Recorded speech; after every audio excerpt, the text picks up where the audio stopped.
Another day, another story.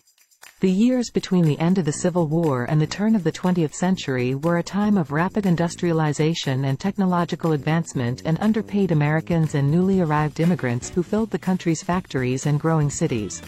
Welcome to Taboo Eminent Channel. During this era of opulence in America, known as the Gilded Age, the new money families who recently came into their riches, and the old money establishment constantly found new ways to flaunt their wealth.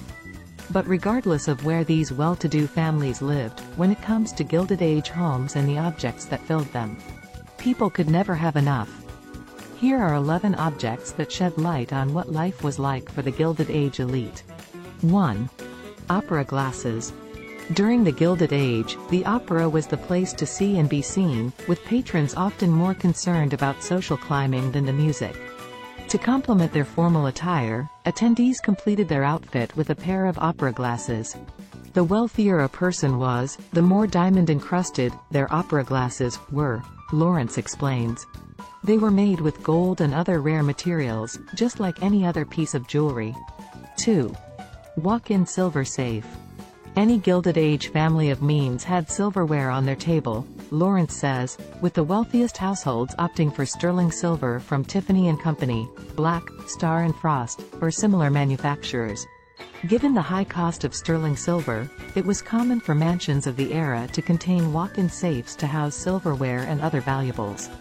The safes were mostly used to house the family silver used for entertaining, as well as papers that needed to be protected from fire or other damage, says Linda Rock, a spokesperson for the Ventford Hall Mansion and Gilded Age Museum in Lenox, Mass. 3. Parlor palms. With botany all the rage among American and British upper classes, estates on both sides of the Atlantic often featured lavish gardens, as well as greenhouses and conservatories designed to showcase the family's collection of exotic plants. But that wasn't enough. The Gilded Age elite also wanted to incorporate greenery into their interior decor. This was easier said than done, though, as the heavy drapery fashionable at the time made these homes quite dark on the inside. 4. Light bulbs.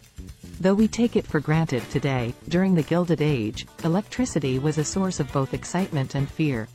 While some people, including financier J.P. Morgan, saw limitless potential in the emerging energy source, other well-to-do New Yorkers were skeptical about whether it could be safely tamed. Beginning in 1881, early adopters like Morgan wasted no time electrifying their residences and offices using private steam-powered generators, and according to Lawrence, those who had electricity wanted to flaunt it. 5. Chatelaine. Often described as the Swiss Army knife for women of the Victorian era, chatelaines were popular accessories for women across different socioeconomic classes. Chatelaines were decorative belts with hooks or clasps worn at the waist, with a series of chains suspended from it, says Locke. Each chain holds a useful household item, such as keys and scissors. While maids and seamstresses wore chatelaines that were strictly utilitarian, the ladies of the house who employed them wore ones made of silver and gold that they purchased from a jeweler as a fashion accessory. 6. Servant call system. Whether they were residing in their spacious city mansions or their sprawling summer homes, upper-class Gilded Age families relied on their household staff for everything from getting dressed to getting a refreshing drink in the conservatory. To ensure these needs were met immediately, many homes had a call system for their staff. There were typically tapestry pulls next to fireplaces, Lawrence explains. They were attached to a string at the top, so when you pulled it, it pulled a wire that would set off a button in a call box in the basement. This let the servants know that the lady of the house wanted tea in the drawing room, or in the yellow drawing room versus the blue drawing room. 7. Carriages. The unprecedented technological advancement of this period was perhaps most visible in the field of transportation. In the beginning of the Gilded Age, horse-drawn carriages were the main mode of transportation, Lawrence explains. The carriage of a millionaire would certainly have been gleaming and highly polished, and would have probably had a family crest on it. Many families also owned private, ornately decorated rail cars for train travel.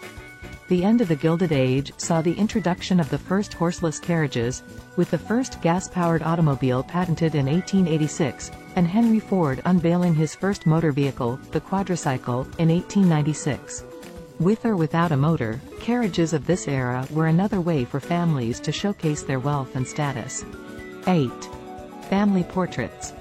Although professional photography had been around for decades, and the Kodak handheld camera was patented in 1888, sitting for painted portraits remained popular among the Gilded Age elite.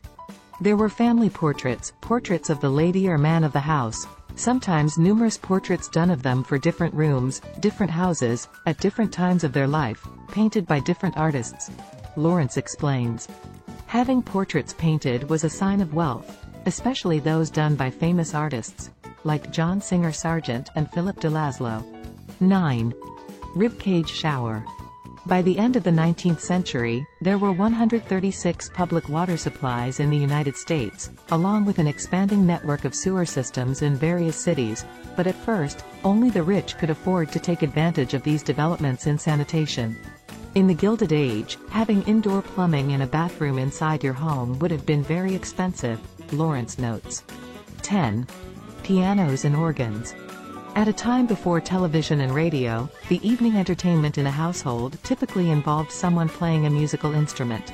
Pretty much every family with a daughter had a piano, Lawrence said. At the time, it was the job of young girls to learn how to be a good mother and housewife, and how to entertain, so many played the piano. Never ones to miss an opportunity to flash their cash.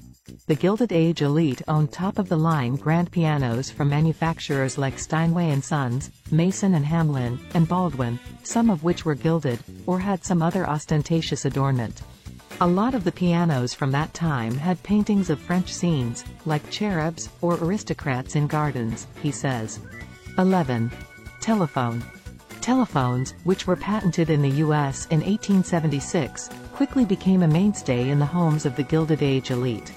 Most houses had a small telephone room, Lawrence explains. But those who were even wealthier had telephones in more rooms, mostly bedroom suites. To have a phone in the bathroom would have been very upscale.